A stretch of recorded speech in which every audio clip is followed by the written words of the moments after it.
মা থাকবে মাথায়, বিবি থাকবে মাথাটাকে নিচে আনা যাবে, নিচেরটাকে উপরে নেওয়া যাবে।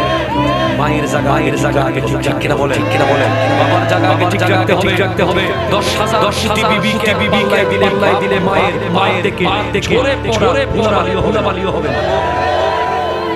মনে রাখতে হবে, আমাদের যদি আপনি নিজের মেয়ে করতে পারেন জন্য কিয়ামতের নূরের বানিয়ে রাখবেন। المتحلون بجلال لهم منابر من نور يقبضون والشهداء আপনাকে আবার বলছি কার করে শোনা যাবে। শাশুড়ি আব্বা হয়েছে, নিজের লোককে যদি নিজের মেয়ে পারেন আপনার জন্য কিয়ামতের মাঠে নূরের বানিয়ে রাখবেন। আল্লাহ। এরপরে পুত্রবধূরা যদি নিজের শাশুড়িকে নিজের মনে করতে পারেন আপনাদের জন্য কিয়ামতের মাঠে নূরের বানিয়ে রাখবেন।